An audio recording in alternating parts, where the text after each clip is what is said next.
working on a book called "Don't Get Married Unless," and there's 10 chapters in this book. And the other day I talked about the introductory part of the book of understanding the origin of marriage, and that God is the one who ordained marriage.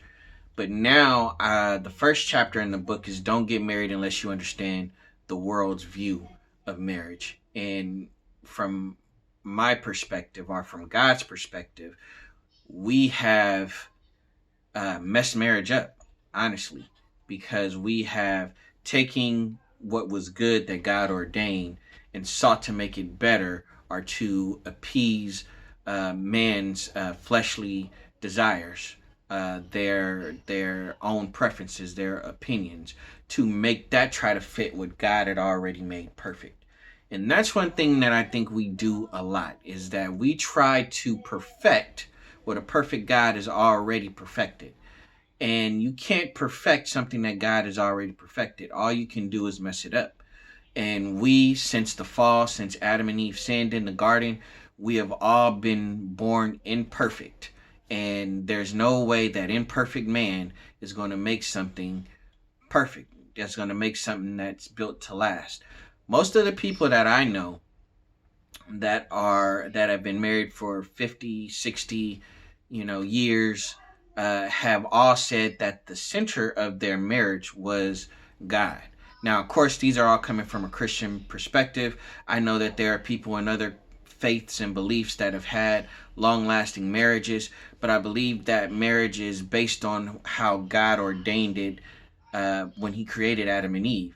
That the two become one flesh. If you become one flesh, if you make the commitment to be together no matter what, that you make the commitment to have open, honest communication with each other, to never commit adultery on each other, to just continually to stay together. That's God's plan. He never said that things won't come up in marriage. He never said that there won't be arguments, there won't be some bad days. There may be some days you may not like your spouse. You may love them, but you may not like them. I know several times my wife has made me very upset. So upset that I had to, we had to leave out of the house from each other for a little bit, go to our separate corners. But my love for her still cared for her. Like, I've gone to the store and just, I'm at the store and I'm upset with her and I'm in my head saying all the stuff I want to say to her. And then I'm at the store and I'm like, oh, yeah, she would like these little pineapples because she loves pineapples, or she would like for me to get these sour patches for her because she likes sour patches. And I get that, and then by the time I get home, all the stuff I wanted to say, and I already said it in my head. By the time I get home, I'm just like, here, babe, I'm sorry for whatever I said, what I did.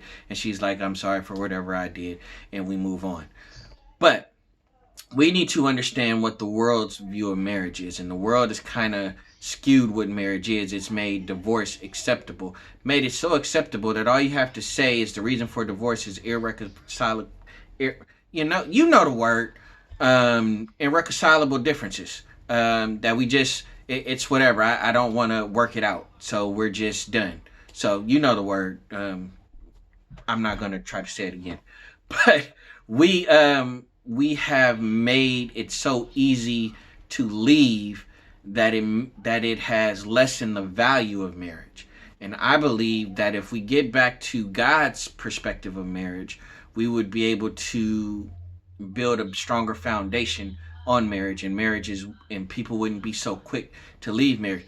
Also, if we built that foundation on marriage and we went back to the way God views marriage, we wouldn't get married so quickly without seeing how God sees marriage. So we wouldn't get married believing that the only part of marriage is good sex, or the only part, or the only good thing to marriage is I had a kid with this person, or anything that we see that the reason why we should get married. It's not the way God ordained it. God ordained it for us to become one flesh, meaning that we move together as a unit. So I know I talk longer on this one than I normally do, but I really want us to look at what is the world's perspective on marriage, and does it add up, or does it align with God's view of marriage?